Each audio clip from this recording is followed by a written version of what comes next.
不错不错不错不错，太厉害了！赢了，拿分。先把它选上。对，先选上，亮灯。我特别高兴的就是，这个雨佳和诗文两个人作为一个，就我觉得他们在配合，对稍微学习一下就能真的成为一个好的采访者那种状态。是不是想提溜回去上班？提溜2个了，现在珠联璧合。雨佳她经历了之前的崩溃，她这回真的表现的那种专业第一的那种自信、那种能力，展现的很好。像刚刚戴娇老师说的，她之前的很多问题展现出问题，她在这里边都在慢慢的改正。她以前采访的时候就是会急，说话就是会哒，语速也会快，但这次来你会发现她就娓娓道来，娓娓道来的那种感觉。所以说，我就觉得这个真的是能看到雨佳在这个过程中那个成长。第二个事情就是他们俩终于珠联璧合的合作了，看到他俩在那里合作，然后打配合，然后彼此一些心意相通的一些小的表情、小的动作，然后大家就能够秒 get， 啊，就那个画面，你就觉得在这个过程中就是那种美好。而且他们放下来了。我在想到他们跟前一组比较的时候，我脑海中始终萦绕着这个端和放的难题，起和落，浮和脚踏实地，它有个差别，但是很微妙。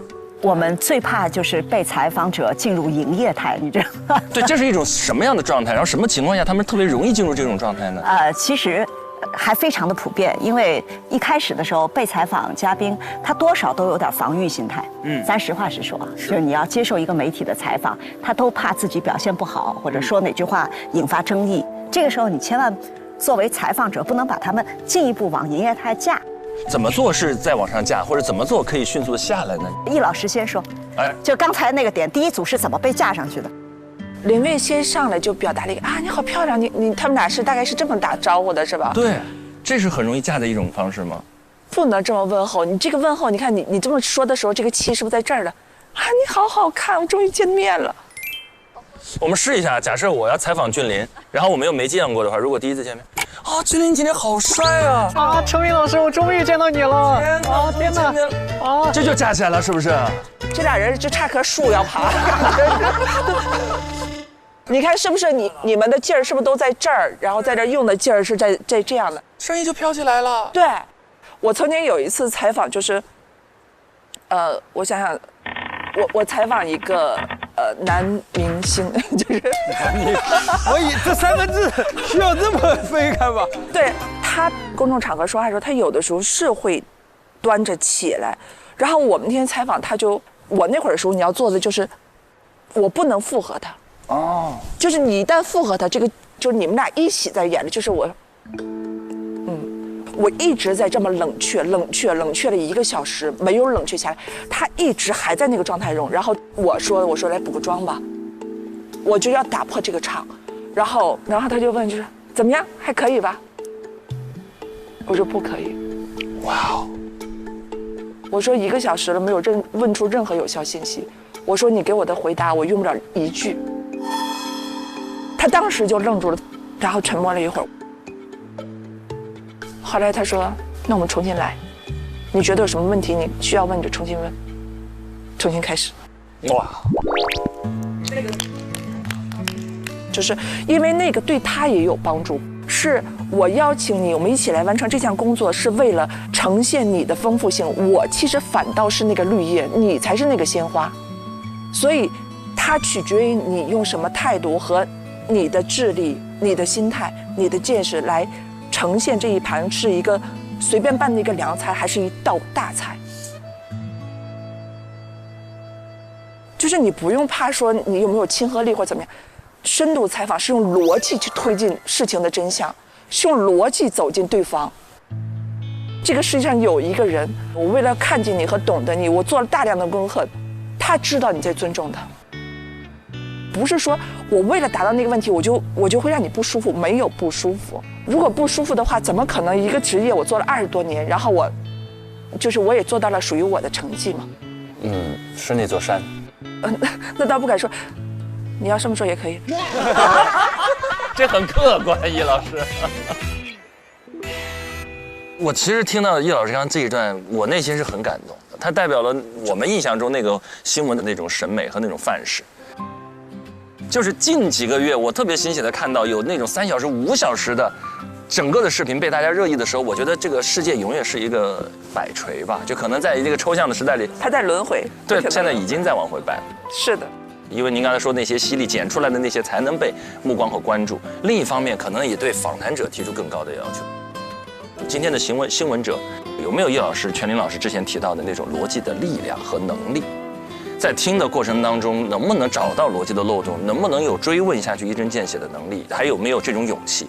还有在流量面前有没有挑战大众认知的时候的那种奋不顾身？这其实也提出了更高的要求。市场还有参与者可能共同带来了曾经的一点小小混乱和抽象的时代，但在改变，是不是大时刻？军令，是研一的课学的，学完了学完了。学完了。我觉得是有深度的，就是学起来要花很长的时间。我教你几个，立刻就会了。来了，来了，什么？立刻就会。就第一个，你要跟你的摄像有高度的默契性，就你们大家都要对什么是端着有明确的理解。当你们都意识到他在端着的时候，我经常会说，来，我们先放松一下，那先关一下机器。其实他只是关掉了那盏红的亮着的灯。哦。对，然后你就会发现对方立刻就松下来了，然后你们再聊，一定是要有信息的聊。你会发现说他进入状态了，然后进入状态，你再让灯开开，你别骗他，然后他就好了。就人一旦沉下来，再拔起来是很难的。破一破。对，稍微破一下。然后第二件事情就是，能问事实的不问态度，就是态度人太容易表演正确了。比如说，如果我问子琪，你失去了那个角色，你在意吗？表演态度，你就会说哦，没关系啊，反正我会有下一个。我会问事实，叫做你今年你才拿到4个角色哎，去年是6个，前年8个，你错过了什么你想拿没拿到过的角色吗？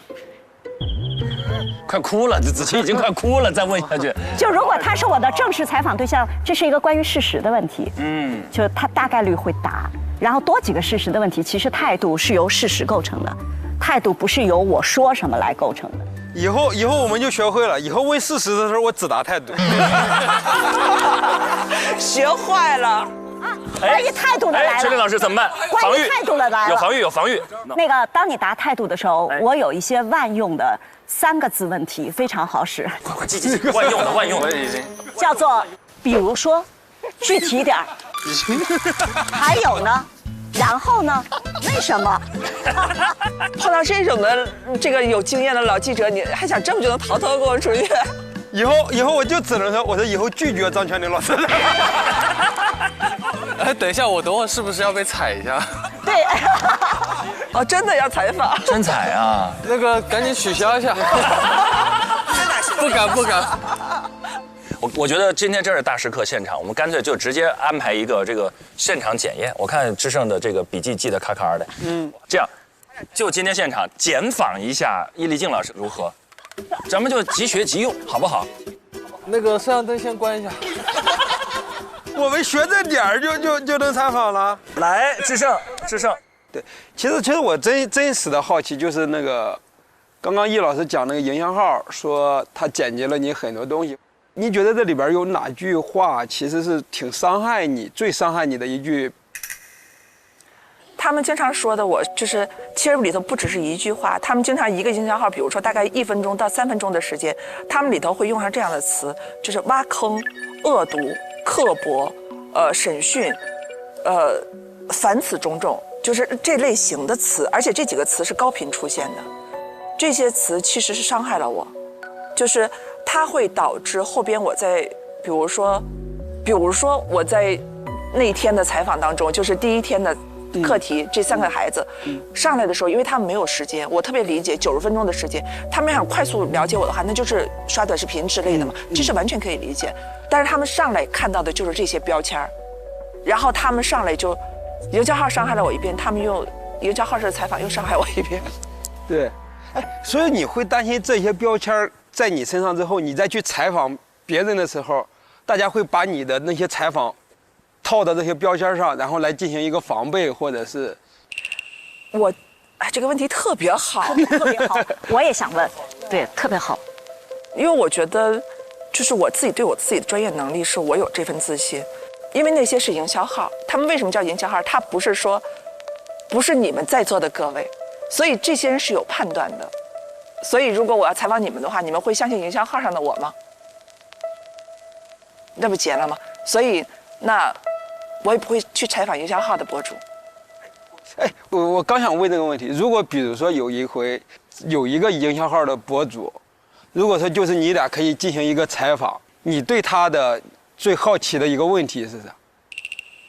就我想知道说，你此时见到真实的我，你能给我一个你的第一印象吗？哦，你对我现在第一印象是什么？一般你知道吗？见了面之后的话，大多数人是不会用这些词去形容另一个人，是直面攻击你，因为直面攻击是有成本的。他们在背后的话，是因为没有人知道那个人到底是谁。我们在这样的情况下，我们是弱者，他可以随意的去编排你。那我想站到面前的时候，我就想笑着问他，你现在对我的感觉是什么样的？然后我们再进行下一个问题。他可能会说出一些对我的感受。我说，那你觉得我和你做出的营销号中的我，信息匹配吗？印象匹配吗？此时我们俩已经见了面了，你此时再怎么看你做过我的营销号，那些为了博流量、为了收益那些营销号呢？完整逻辑链。你会怎么处理那些你曾经做过那些关于我的污蔑我的营销号？我天！我这段采访太好了。